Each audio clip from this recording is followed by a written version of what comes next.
Welcome, everyone, to the Health and Show, an affiliate program of Homeopathy World Community.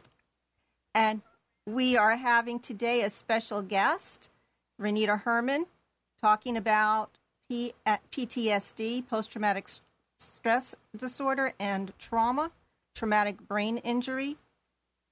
I'm very thrilled to be able to present her from California today, and we can see some slides. I have a little quote up here. Often we see relief from trauma immediately, and sleep and mood return to normal. There are no expensive drugs or side effects. Homeopathy is used by hundreds of millions of people around the world.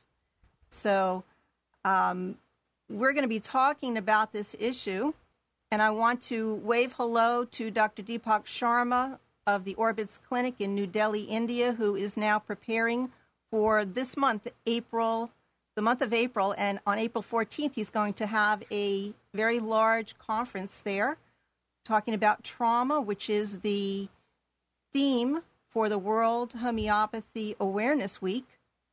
And there are presentations everywhere on all parts of the globe talking about this issue. And that's why we're so pleased to present Renita today. She has a private practice. She's a classical homeopath in San Francisco, and you can reach her at www.sfhomeopath.com. She's going to be opening her second homeopathic clinic at COTS in Petaluma, help me out with that, where she treats homeless and veterans, the homeless and the veterans. She also is the founder and executive director of the Homeopathy Institute of the Pacific. The mission is to further the field of homeopathy through education, and homeopaths actually, through education, outreach, and research. And that website is www.homeopath, what is it? Can we read it? Homeopathy IP. Homeopathy IP. I'm having trouble seeing my own slides. Homeopathy Institute of the Pacific. .org. And at Homeopathy Institute of the Pacific, they have 4 clinics. One is in the Mission District in San Francisco. One is in Petaluma. Is that how you say it? And is a shelter that has beds, and 2 are veterans clinics where Wanda, I guess her cohort there, and Renita see vets. They have other homeopath volunteers and interns, and I posted a press release last night announcing for the first time their collaboration or partnership with a university in San Francisco for medical students to shadow the homeopaths in their clinics and learn about alternative medicine. So that's very exciting news that medical students would be introduced to homeopathy. They recently taught a seminar in 2 parts about post-traumatic stress disorder, or post-traumatic stress, yeah, I said it correctly, and TBI, mild traumatic brain injury, and MST, military sexual trauma. Quote, from our clinical experience, we found homeopathy can help the veterans with any problems they have with these issues. Okay, and I'm going to just pause for a moment and tell you a little bit more about Renita, because she has an incredible background and history of how she arrived here. Maybe I should let you tell your story of how, get you to speak a little bit and tell us how you arrived at homeopathy and why this issue is important to you.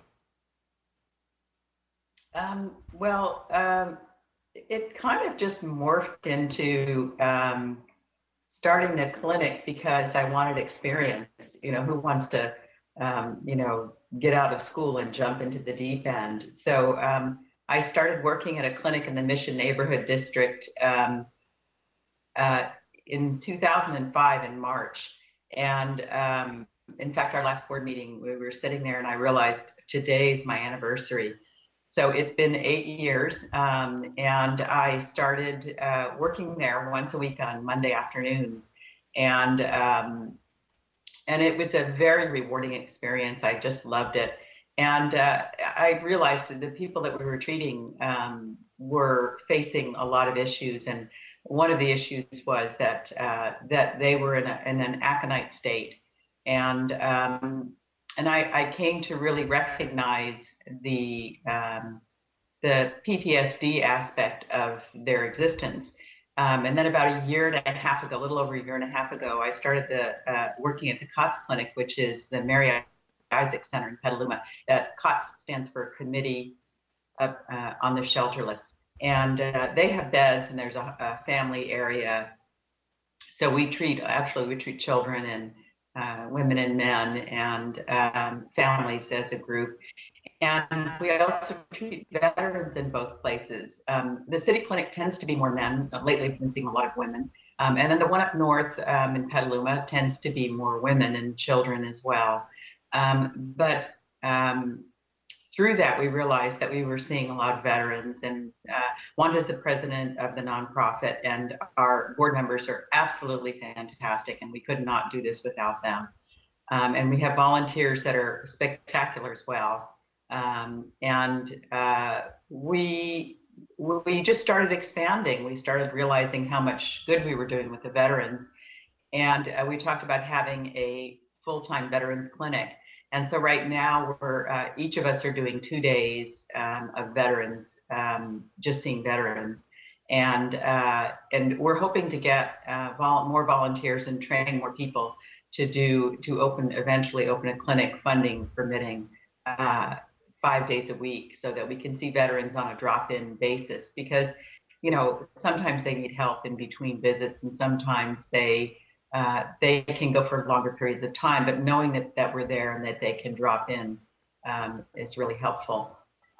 So Richard Pitt from the Pacific Academy of Homeopathy was actually where we started. He gave us the keys to his nonprofit and took off for parts unknown. And that was a year and a half ago now. And thanks to him, we had a good start. He's trained many of the homeopaths in the Bay Area and around the world.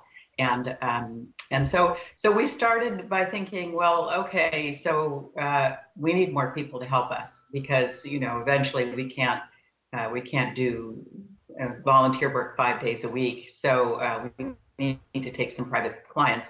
So we started training other homeopaths, and of course the logical thought process was, well, do what we did. You get out of school, you don't have any experience, and now you can go to these clinics and observe, and then take cases and learn how to prescribe, and learn how to take a case, and learn about the remedies, which I thought was just fantastic help for me. Thank you. Do you have something else?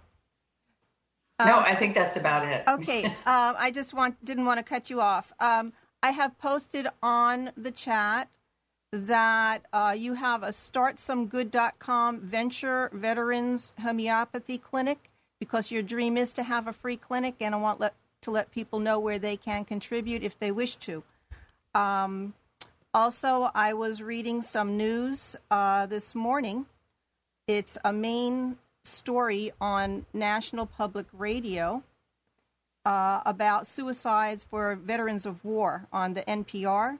One veteran commits suicide every day of the year. That's 365. And there's one man's story. After a dozen years at war, an estimated 2 million active duty service members will have returned home by the end of 2013. Some reintegrate without much struggle, but for others, it's not so easy. The psychological wounds of war can sometimes prove to be just as fatal as the physical ones. That's a quote from that website. And if you want to make a comment on that, and then we'll continue back with the slides where we learn how you treat the vets. Well, it's very difficult because a lot of our people that we're seeing now are Vietnam vets. And it's very difficult. I mean, they've been doing this for 30, 35 years where, they've had this trauma that has not resolved. Their sleep has been bad. Their physical issues get worse. With some, there's substance abuse. And I think that the difference between the wars is very important. There are many, many books on it. Carl Marlantes wrote an excellent book. He was interviewed by Bill Moyers, which goes into the psychology of it. That is incredibly. You don't think about it unless somebody points it out. And after treating the vets for a while, after reading the book, I realized that there's a lot that we could be doing to help. And it's such an easy thing to treat these veterans. So hopefully for what we're doing in the future also, and maybe I should say this for the end, is that we're trying to train other people, and we're eventually going to write a book and explain to people, give instructions on how to do what we're doing, because it's not hard to do, but there are a lot of things to think about. I did it very slowly and over a long period of time, and I had a lot of support. So it's something that can be done easily around the country, and if we can do that, we can reach veterans where they live. We're very, very proud of you. You're a model or creating a model as well for the rest of the country when they lose hope and don't have any other means to care for these vets. As a matter of fact, I understand that the Veterans Center where you are refers the most severe of PTSD patients to your clinic. So, and I assume you're able to help them. That's why you've built up such a great reputation. Yeah, it's been nice because things have fallen into place very easily, and the vet center has been very helpful for us because they know when people are ready for treatment, and now the vets refer each other. Wow. They commonly come in and they will say, "Oh, I've got somebody that you need to see." And then eventually the person will get the nerve to come in. But it takes a lot because, they're used to the VA system where, anything will set them off. They'll go into a waiting room and somebody will say something to them and it'll set them off. And, you can see my office behind me. It's relatively calm and they face kind of a blank wall with just window shades and it's very soothing. So, and then the first time they leave, almost always they say, "Gosh, it's amazing how much better I feel." And we, by the way, we did not really go say, "Let's write a book." We had people asking us how we do it and what we're doing because they want to do the same thing. It wasn't even our thought; it was theirs. So it's homeopathy. It just sort of. You're spreading homeopathy. This is marvelous. And I want to comment on your space there. I thought it was your living room. Therefore, it must feel like home, a homey place when a patient walks in and needs your help and does need to feel soothing environment, non-threatening environment. Let's go ahead and talk about the treatment of homeless leads to the treatment of vets. And we didn't mention that before, or maybe you did, that seeing so many homeless people you ended up treating the vets, which both of them have PTSD. They're still living or reliving the trauma and being derailed by that experience. And you started this 8 years ago. So one of your quotes is, "It's no longer just a vet issue." Would you like to speak to that? Yeah. So when we first see homeless people, generally they're living on the street. They're living by their wits. The Mission Neighborhood Health Center does not have a resource center, does not have beds. And so these are people who come and sign up for a bed for the night in a shelter. And sometimes the shelters are in neighborhoods that are really bad and there are drug dealers nearby and they want to go to the shelter and sleep in the bed, but they know if they do that they're going to be tempted by somebody selling drugs. So they'll go sleep in a park or in the street somewhere. And oftentimes you don't see them at all. Sometimes I've gone for walks, mushrooming in Golden Gate Park, and I'll come across somebody that's homeless that's sleeping in under a tree or under a bunch of bushes, and they don't harm anybody. It's just that they're living on the street, they're living by their wits. It's very stressful, and oftentimes they've either been attacked or gotten in fights for some reason. Now, these are people who we came to find out were veterans, but we never ask it in our intake. The clinic does not have, it has a space where you can check off if you're a veteran or not, but nobody does that. And the other thing is that even when they do, there's nobody that lists how many veterans they see because it's a city clinic. It's operated by the city. So, so does that mean a lot of data is missing from the information that we receive or that's collected? Not really. For the city, they don't really care whether you're a vet or not. They treat everybody. Okay. So when somebody walks in the door and they say, I can't afford treatment, they come up to the clinic upstairs in the resource center, and they can see someone there. And on Tuesday mornings, we start at 8:30. We start before the clinic opens because we can't see everybody normally that we have come in the door unless we start early enough.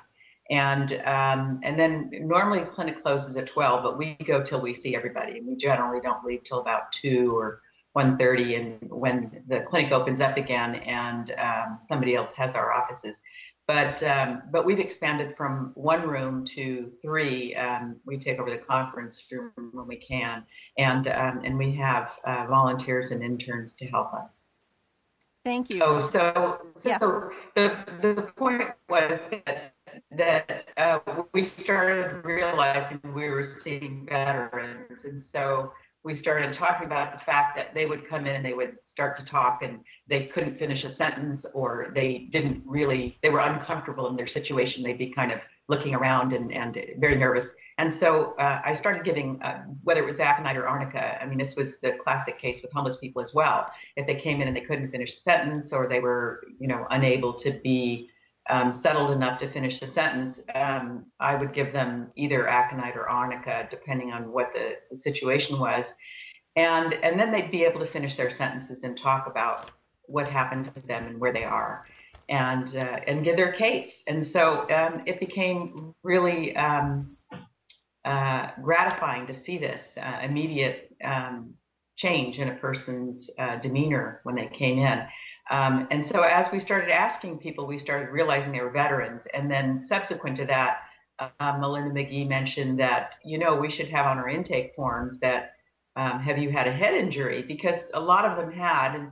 And at the end, I'd say something like, have you ever lost consciousness? And we started realizing, gosh, we have a lot of people that we were seeing that we didn't know they had a head injury. And this was the problem.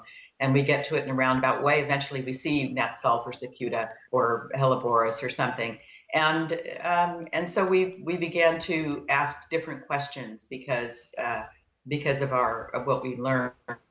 And so those 2 questions were: are you a veteran, and have you experienced a head trauma? Wonderful. So we're going to be changing intake forms with extra questions from now on in order to cope with these immediate problems and give them such incredible immediate relief to their emotional state that you can go ahead and treat them in other means, even if it's meditation and yoga or physical therapy, whatever it needs. And on the chat, I want to let you know, we love having comments. We've got Isa is talking about phosphorus. Dr. Kulbhushan is talking about natrum sulf.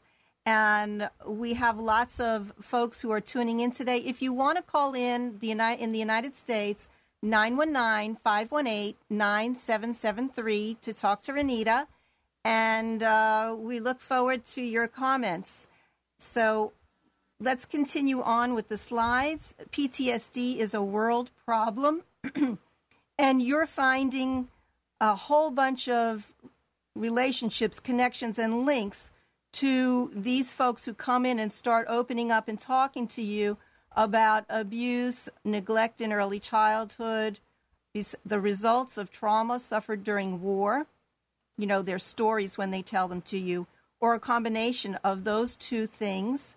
And then in general, because you also added one other component, and that is rape or victimization, assault, and also the accidents.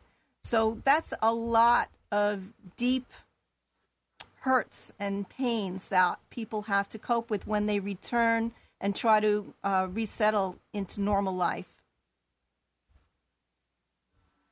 Yes, and a lot of the problems we found that that a person doesn't just have PTSD from the war. It generally starts before that. There's generally been a trauma that the war will sort of set it off. Going to war, whether it's and very commonly, this is a problem with women veterans, is that they've experienced some kind of trauma in their early lives, and then they either go join the military to get away from home, to get away from an abusive situation, and they go into another one, which sets off the PTSD, or it's somebody who's experienced some kind of trauma early in their lives, whether it's rodeo riding or some abusive parent that beat the child, and then as they grow older, when something sets them off, it sends them into a downward spiral.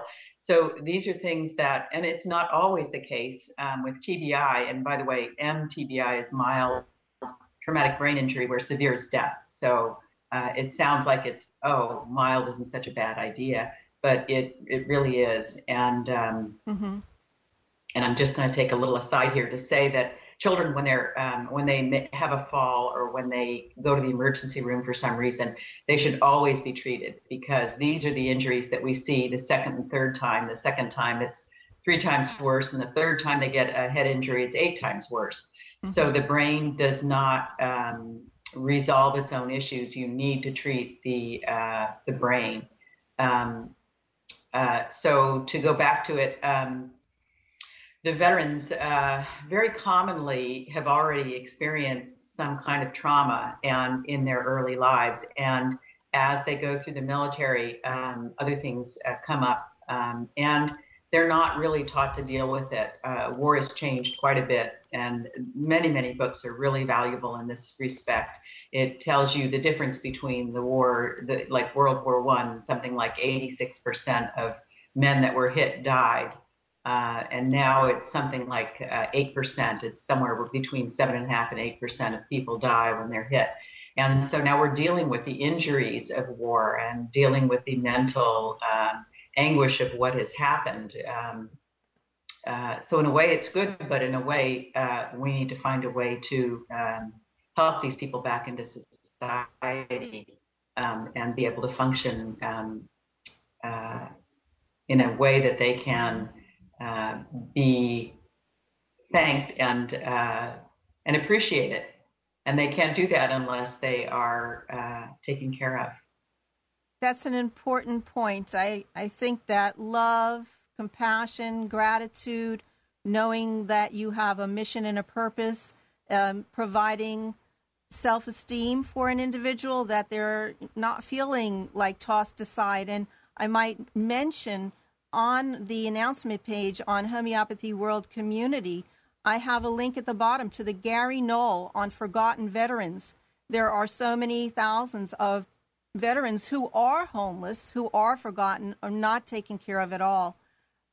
So that is an additional problem. I think. And one of the things I wanted to mention also is that people think that homeless people would just give them a house, and that's not the issue. Generally, homeless people are in the same situation as veterans. You can't just give them a home. They can't live in society the way they are. They need help. And so this is one of the beauties of working at this homeless clinic, is that when you give people this help, they start to be able to calm down. They start to look for a job. They start to find housing. And it's very rewarding to see this happen. And with veterans, you can do the same. They're able to connect with other people, not just their fellow vets, and they're able to live without, wanting a gun under their pillow or, driving down the road like crazy people, and using drugs and alcohol to dull the pain. Yes, we have to reintroduce them or maybe even retrain them for society with ways of becoming independent and providing for themselves and their families after whatever kinds of injuries they've endured. I also want to let folks know, if you're out there anywhere in the world, internationally, you can call in via Skype at Computers 2K Voice. I didn't mean to leave you out, but we're calling you in right now if you want to say hello. The next slide is stories connecting veterans and homeless. So veterans may have a home, but they react to life experiences in the same way the homeless react to life experiences. Quote, PTSD may be from war, but as we progressed, we realized a lot of these situations dated back to childhood abuse and issues that happened in the general population of the homeless. Subsequently, we linked the problems to early issues in many cases. And I did give you that link to an incredible documentary by Gary Knoll, who talks about American veterans as discarded, forgotten guinea pigs. And that's a whole nother story if we would ever talk about things like vaccinations and other kinds of experiments that are done on our military personnel. Okay, the next slide is about the folks who are affected. And I don't know, are you able to see the slide? It's number 10. The issues go back. Yes. Okay, so you're going to be talking a little bit about this neglect from childhood, the addicts, the alcoholics who escape, and we'll begin some stories. Okay, so a lot of, as I said before, a lot of these people have had traumas that set them off in early childhood. They had neglect and abuse. Often they were beaten. And I'm not just talking about veterans, I'm talking about a lot of the homeless people as well. So a lot of the issues, and I went to a seminar on veterans and first responders, because very often people that are EMTs or firemen or policemen have the same issues.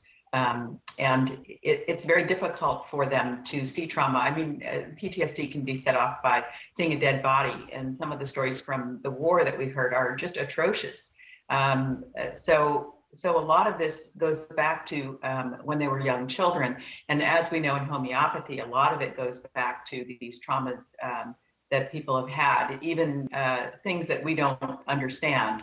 A child may see something and it may affect them very deeply, but we don't know what it was. But finding their remedy through their symptoms and what has happened to them in their lives, by finding that correct remedy, it takes care of that issue without having to know the trauma.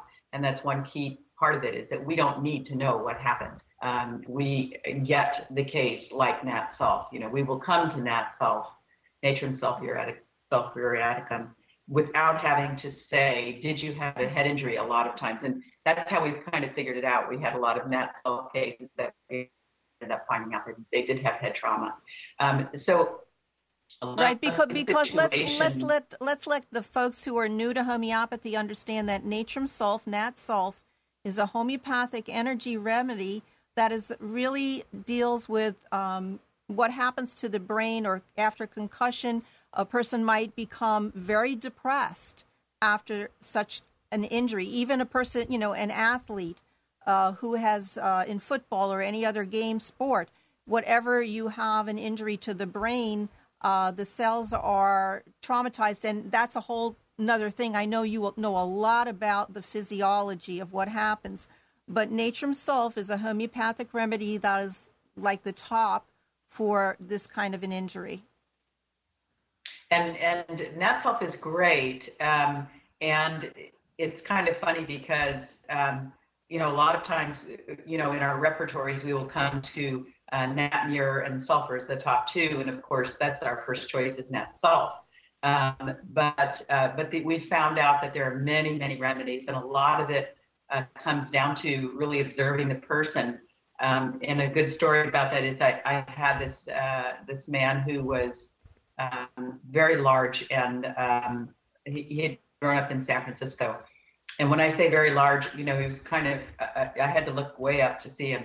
And, I took his case, and he told me some stories about how he grew up in San Francisco, and that he had fallen off something at some stage when he was 3 years old and hurt his head.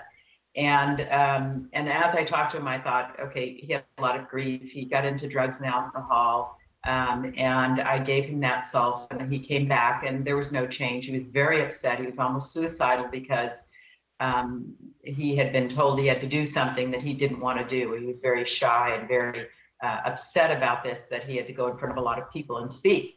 And so I said, well, how do you feel about it? He said, I want to kill myself.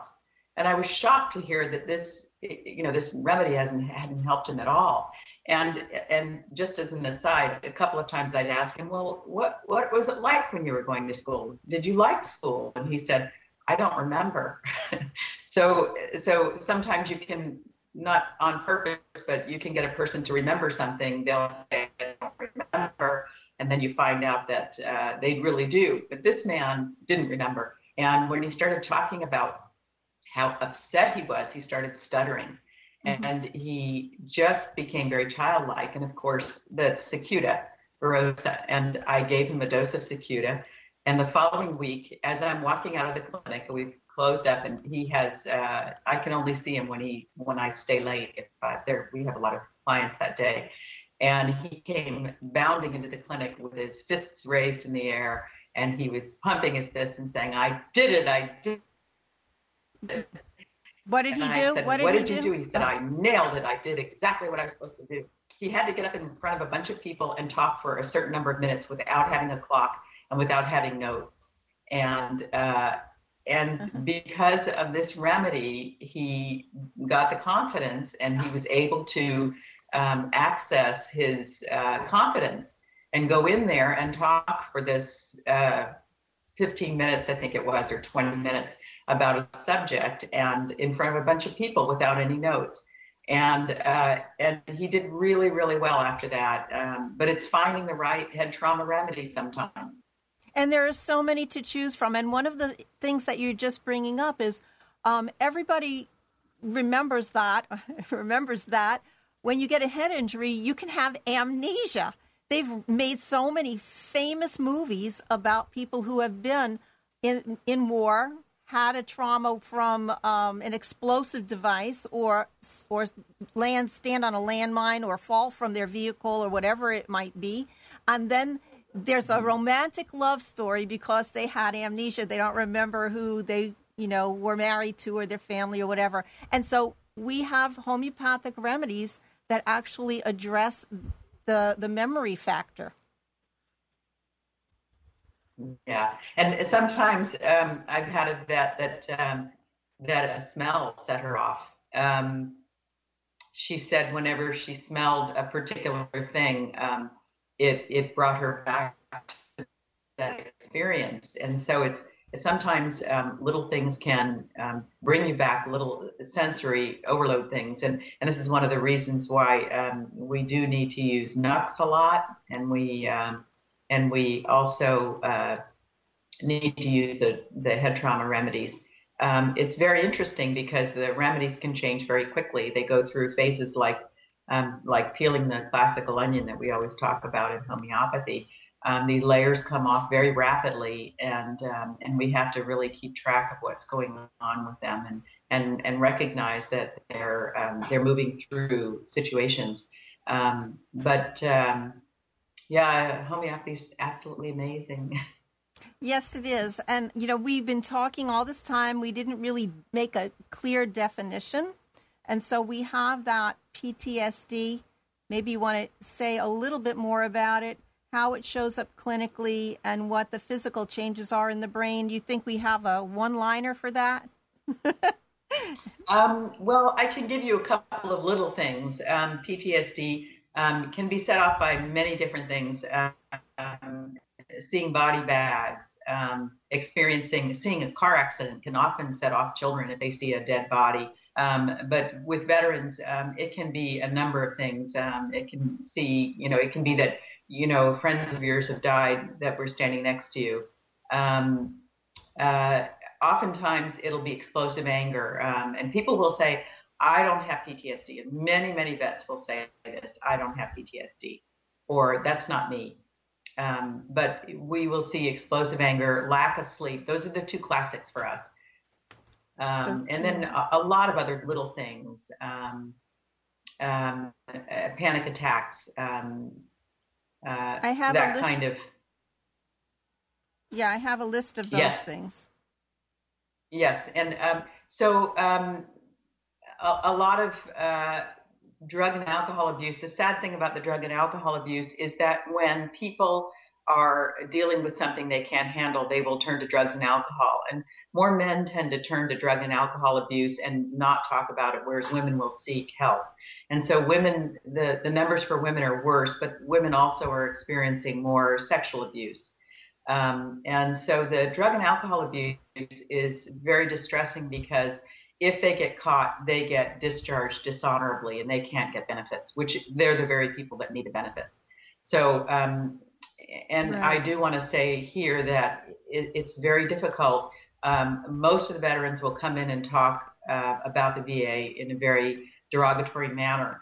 But what they don't realize is that, and they do realize it because I do tell them, that the VA doesn't know what to do with them. It's very difficult because the VA has no way to help them, and homeopathy does. And so as they get more closer to health, they realize that, all they can do is hand them a prescription or send them to psychotherapy or therapy. So the rage is very evident in many of the cases. The violence, something will set them off and they'll become violent, whether it's towards themselves or someone else. And very commonly their sleep will be very poor, which makes everything worse. So we have some great sleep remedies. I think sleep, I did my PhD research in sleep, so I'm very comfortable talking about the sleep issues. And those are some things that can really bring them down off the edge too, is the sleep issues, getting them to sleep properly. It's a very complicated situation, isn't it? When you have to deal with people who can be touched off at the slightest thing that you don't know what their triggers are. And so you have to be very well trained to be able to accommodate and make them feel at peace and at home, that you are actually protecting and supporting in a secure environment. And that must take a lot of time for each person. As we see this entire list of symptoms that can range anywhere from this explosive anger and rage to irritability, or maybe panic attacks and other kinds of anxiety. And if they don't get the sleep, how can they rejuvenate? And then, of course, you have to deal with the addictions of drug and alcohol abuse. But I'm assuming that you have seen success. Do you have another story for us? Well, we have a lot of success stories, but generally it's a continuum. People get better, and as they get better, things start to look up, and then they start to help other people. I think I mentioned this earlier off camera. They start to think that they are doing really well, and then they try to help somebody else do what they did. And they go a little too far because they're full of energy and they're very excited that they're getting better, and they want to help other people come along the same track. But each person has to have their ups and downs, and everybody does it. Everybody does it every day, whether you have PTSD or not. So, but the success stories, we see them where people are, whether they're veterans that have homes and are able to live in them in a healthy manner, or whether it's a homeless person that has now sought out some kind of transitional housing and gotten a job. It's very rewarding. I'm actually asking if you do have. We like the other story that you gave about the veteran. Do you have a story that you're able to tell us publicly, maybe about a female this time? Um, yeah, we've had a number of. It's difficult to talk about the females because some of it is very distressing. Um, So what uh, should we do? I know. I mean, it's really sad. I don't know whether to just say, tell us the ending, the good part, or well, it's nice when you hear a young vet that has finished her schooling and is looking for jobs, and others that are are finding relationships that last and not being self-destructive. Mhm. And able to deal with a big one for the women is nightmares. I've had a Okay. lot of problems with women with nightmares, and I do want to say right here that Wanda and I treat a little bit differently, and we still see success. When I first started working at Mission Neighborhood Resource Center, one of the women that I asked to join me after, I think it was about 4 years into it, she had been trained differently than I had been trained, and she gave different doses and dosed differently than me and different potencies, and it still worked. And with the Mhm. veterans, we find the same thing that, I typically let people, as long as they can see the case and they say, this is how I was trained, that's how they treat. And I can supervise, but it's all in the way the person comes across with the person and with the client. And a lot of these people, it's amazing to see the results. They are able to have happy lives after that. I mean, not happy, but successful. They can find the resources deep within them to overcome this with the help of homeopathy. Can I ask a question? I'm sure that each person is unique and different when they walk in. How long does the transition take? I mean, there might be an initial relief if you got a good remedy like arnica or natrum sulf or cicuta or something for the head injury, but then really getting on with life and finding that self-esteem and moving on so that you don't have to visit with you every week, bi-weekly. I know that they have to check in with you often because of all of those triggers that are out there in the real world. Even you and me, by watching and reading the news, we can be slightly impacted or greatly impacted by what we hear, read, and see. Yes, and the transition is very rapid at first.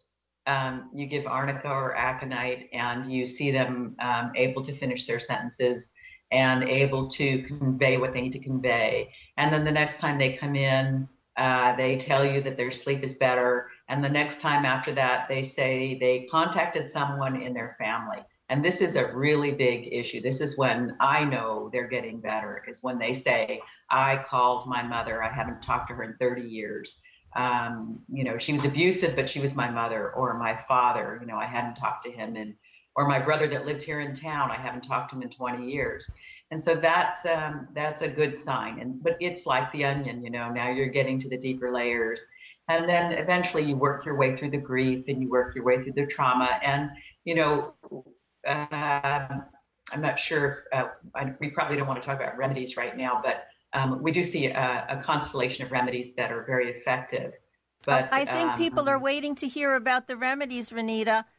When I read about Ledum and alcoholism, I go, whoa, I didn't know that. So you can really learn a lot from these veterans. They can teach you so much. now there was a really interesting story when I think I had been maybe a year at the Mission Neighborhood Resource Center, and I had this man come in and he said, uh, he said, really nothing's wrong. And I said, well, why did you come to see me? And he said, well, in order to see the dentist here, you have to see two practitioners. And so you're one of them. So after I brushed my ego off, I said, well, there must be something wrong. said, I can't just, give you a remedy unless you tell me something. And he said, well, actually, I had this spider bite. And he said, I was working in somebody's basement and they told me it was probably a brown recluse. And I have these like lesions. He didn't say lesions. I forget what he called them, these sores. And he showed them to me and I gave him, I think, Leadum 10M. And he came back the next week and he said, wow, they really kind of, that whatever you gave me took care of him. He was really impressed. And so for him to come back the next week was really impressive in itself because, he was an alcoholic and a veteran and he was living on the streets. And he told me that he was actually, I think he was living and he didn't tell me this, but I know Fort Miley here in San Francisco, and you don't just live there for no reason. So he said, they let me in after hours if I knock on the door. So apparently he stays out and gets drunk and then goes back in. And so I said, well, do you want me to help you with anything else? And he said, and I had asked him point blank, are you an alcoholic or are you a drinker? And he said, oh, well, I drink a beer here and there. And I think he said a case, but I didn't really catch it. But, you learn to read between the lines sometimes. And so when he came back with this spider bite that was healed, and I asked him, I said, well, do you want a stronger dose just in case, or do you want to come back next week? And he said, well, I stopped drinking for 8 days. That's the first time that's ever happened to me. And I said, wow, 8 days. I said, was that a good thing? And he said, I think so. And I said, well, do you want me to give you a stronger dose in an envelope? And, maybe you can come back, or maybe you can take the dose, maybe in a couple of weeks. And he said, or if you want to stop drinking, because obviously this was his remedy. And he looked really good. And he said, yeah, no, I asked him if he wanted it right then. And he said, can you give it to me in an envelope? Because I'd like to have one more night of drinking. And it was very touching. But, this is the kind of thing we see is that, we really can help these people. And I just was treating his spider bite because he wouldn't talk to me about anything else. And he stopped drinking for 8 days. It was a shock. That's incredible. So for those folks who are familiar with homeopathy, Ledum palustra is a delphinium plant. Is that correct? And I'm the worst one when it comes to family. Well, we use it typically for puncture wounds, for bites, like tick bites, for Rocky Mountain spotted fever, for chronic fatigue, for other kinds of things. But I never heard that it would be helpful for alcohol addiction. And so that's really surprising. We have Kavitha Kukanor, a homeopath, has written in the chat, sulfuric acid is also good with alcohol abuse and a good remedy for injuries, and follows well after Arnica montana.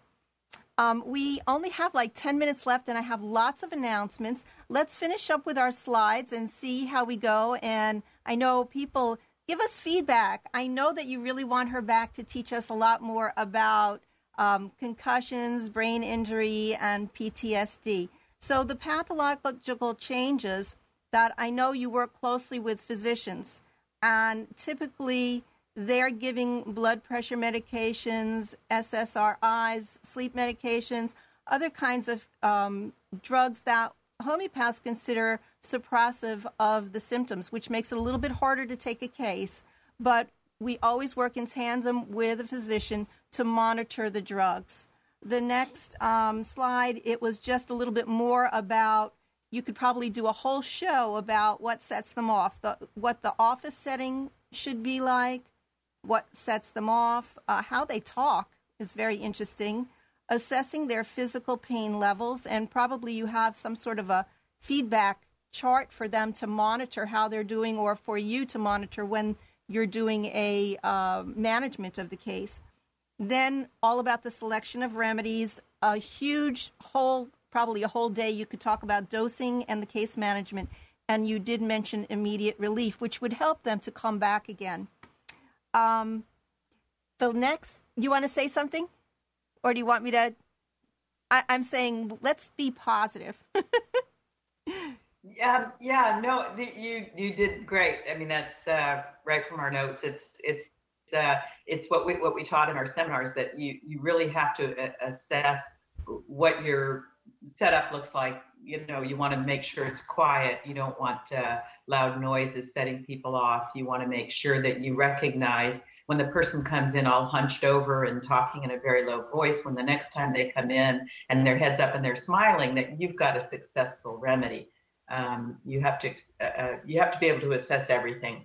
Right. So, like, if they're walk in and they're wearing dark sunglasses, you know they're probably very sensitive to light.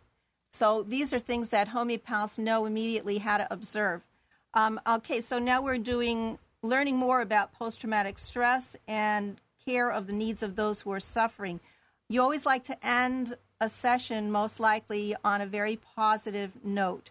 And I think you did mention that when you are taking the case, listening to the person's story, there is not really a need to re-traumatize them by having them go over all of the gory details. But through what you just explained, even that Ledham story, I have an insect wound, even surface things can really tell you a lot of information to find a good remedy. And then you also have frequent visits. I have a slide up here that says, homeopathy is wholly capable of satisfying the therapeutic demands of this age better than any other system or school of medicine. And that was written by Charles Menninger, MD, founder of the Menninger Foundation. And so we have had homeopathy, homeopathic medical care, homeopathic hospitals in the U.S. and around the world for over 200 years. And it has value, and it goes deeply into the emotional, physical, mental psyche, the spiritual realm. So we're very lucky for that. I have one little note here on slide number 18. It says, we often start a case with an arnica 1 or 10M, possibly aconite or hypericum, when the symptoms agree. The information is very clear in these cases. Frequently, there is a yes, you want to talk about that? Yeah, and often we go all the way up to 50M on the first visit. Wow. And aconite, there are many aconites, and we've come to know most of them. There's one that we haven't been able to find yet, and but we've found that a lot of the physical symptoms, and these are pathological states. I know we've always been trained that aconite doesn't really treat the pathology, but we've seen an aconite that has been very successful in treating urinary symptoms, and some of them brought on by Agent Orange. So it's not just the 1M or 10M. Very often we go up to CM and MM with arnica and aconite, and some people dose themselves daily. Wow. So we can learn a lot about dosing and how to manage the case from you and how to take the initial edge off of the person. So when you say many aconites, are you saying that there are numerous flowers in the aconite family and we are not using all of them? And this is really and they're fantastic. Called aconite. Wow. Yeah. So we could get the aconite plant from different countries, from different environments, and they will have different effects, being more precise to that individual. That's incredible. Nancy Herrick, I took a course with her, another homeopath, and she was teaching all about lacoquinum or horse milk. And she once said that, what if we had different horses, and because we use different parts of the organism, we might use the milk, we might use the hoofs, we might use the fur or the hair or the blood. So what if we had all of these, access to all of these different fine-tunements for the individual? That's fascinating about the aconite flower.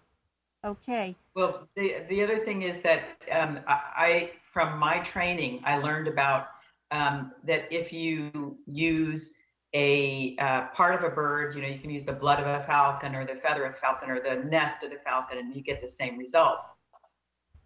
But I think that's because it's the same bird. I think that if you look at lac humanum and lac maternum, the difference between the two of them, there's a definite distinction between them. And I see it very, very clearly in my practice. And I have a very set of circumstances that this person needs lac humanum, this person needs lac maternum.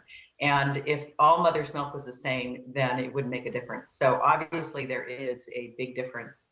And for those who are new, first time listening ever to homeopathy, lac humanum is mother's milk, and that's a group of many women who have lactated and given a sample, and lac maternum is one sample from one woman. I think that's correct if I've got it right.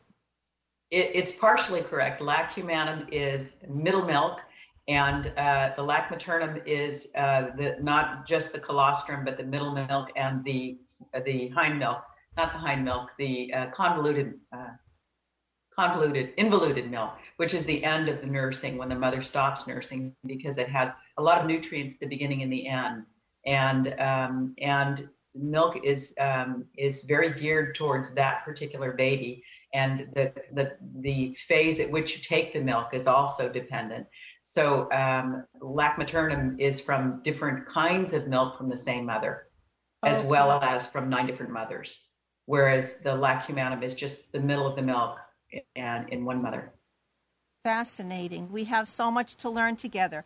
Okay, I want to make an announcement. I want to thank you, but I want to make some announcements. One, our regular co-host, Dr. Deepak Sharma of New Delhi, has been very, very busy in his clinic today, unable to attend, and also he's been working hard to prepare for the World Homeopathy Awareness Organization, USA, and this is Homeopathy Week, April 10th through 16th, 2013. He's producing and has been preparing a huge conference, an international alliance for the people in New Delhi, and on disaster management training. In fact, he's going to provide training for the homeopaths there from the fire and the police of his region. So they're going to be trained in emergency medicine. Okay, and then we have another announcement. This is Help Homeopathy World Community, and I just put this up last night, to participate in the Stewards of Children, Darkness to Light educational programs. It's an international organization that educates adults how to recognize and protect children from sexual abuse. And you can see the tie-in, the link to the program today, that children who perhaps were sexually abused. Now, you have to remember that's 1 in 4 girls and 1 in 6 boys around the world. That's an incredible statistic that shocked me. That number, as children growing up, and then Renita has seen that they want to escape their perpetrators, or escape their environment, or escape whatever's happening in their life, and they go into the military to face other kinds of tragedies. So you can contact me at homeopathyworldcommunity@gmail.com for more information. There is a link to a website, bit.ly HWC-D2L, Darkness to Light. I'm planning to go for a full day's training in order to be a facilitator with this program to make this available to the homeopathy world community and everyone who visits our website to learn about these programs, the 7 steps to protect children. Okay. We're coming up to gratitude for Amnon, who's done a fabulous job coordinating all the slides and all of the work today. Renita for tuning in and getting up at like 7 o'clock or earlier and staying up all night. And you, Debbie. And staying up all night. Thank you to you. And Dr. Deepak Sharma, because he's with us in spirit. And, okay, what's coming up? April 15th, Mission Norland, the famous Mission Norland from UK, is going to talk about spirit and homeopathy. April 22, we are celebrating Earth Day with my better half, Dr. Robert Bruck, PhD, environmental scientist, forestry, and expert in global warming. April 29th, my other co-host for Blog Talk Radio, Dr. Adil Chimthalwala Kasim, cardiologist, I don't really know what he's going to talk about, but he's my guru. You're going to learn something good.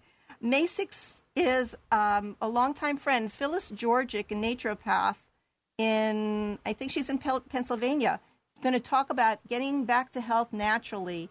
And finally, our Blog Talk Radio shows Wednesday at 10:30 a.m. with Dr. Adil Chimtalawal Qasim. I'm not sure whether he's with us this week. He still might be away at programs. I'll let you know, but I might be just talking on my own or rebroadcasting something. On Thursday at 1 to 2:30, we have Alan Phillips, attorney at law, Vaccinations and Your Rights in the United States. We are partnering with Freedomizer Radio, so go to freedomizerradio.com where you can chat, you can call in. He is cutting edge on exemptions, waivers, and rights in health freedom, and we have such incredible, important news. And I like to talk about homeopathy, reducing stress. It's the only way you can get over all of this news. Okay, and do we have any other slides, or that's the last one? So, I want to wish everyone peace. I don't know if you want to take a couple of minutes more. Okay. Go ahead. Okay, I have one more thing. Woo, we almost forgot, and it's going to disappear in my blue. Oh, yes, it will. It's okay. You can fly to Reston, Virginia, April 19th to 21st, 2003. The Hyatt Regency, Reston, Virginia, is going to be the 8th annual Joint American Homeopathic Conference with incredible speakers, international speakers, the best there is in homeopathy. Successful outcomes in homeopathic practice. It's called Meeting the Challenge. I will be there. I've been there the last 2 years. I actually saw Renita 2 years ago. And I just want to give you anybody. Here's an energetic bottle of arnica for listening to this. For listening to this trauma today. Do you have more news? There was Tracy was on Computers 2K Voice, and I don't know why I don't see her in the chat. I guess you can lead a horse to water, but you can make him drink. Oh, people sometimes tune in, but they don't. They tune in and they think that you can listen. She's saying, "Hi, Debbie and Renita. I live in South Africa, and in certain areas of our country, there are many people suffering from PTSD following incidents of violent crime, specifically. Homeopathy is not really very well known here. So my question is, what advice would you give people who have experienced trauma that is affecting their quality of life and who don't have access to a qualified homeopath?" Shall I pass that to you? I don't know. Skype. Skype. No, they don't have access to Skype either, I'm sure. But Tracy, she does. She came on Skype. Yeah. No, I mean the people that are having problems that don't have access to homeopathy probably often don't have Skype. But Tracy is a good ambassador for homeopathy. Okay. Well, we need to have answers to that question of how we can get this information out to more people who might not have internet. She will figure it out. She will figure it out? I know that Jeremy Sher is in Africa, and many other great homeopaths are in Africa creating little enclaves, starting hospitals and clinics. And that's why people are finding out about homeopathy today. That happens to be the name of the journal from the National Center for Homeopathy. And I know, Renita, you have been an author there. Okay, I think she's lost her connection. No, she lost. Okay, so I'm just going to send lots of waves of awareness and lots of love to all of our listeners. This has been a great, great show. You've taught us so many tips and learned new things about remedies, aconite and ledum, and hope to learn some more from you. Do you want to say parting words? Thank everybody for watching, and thank you, Debbie. You are a force to be reckoned with and a powerhouse. Yes, she is. Okay, everyone. Be well. Be happy. See you next Monday. And happy birthday to Hahnemann. Happy birthday to Hahnemann, the founder of homeopathy. Thank you.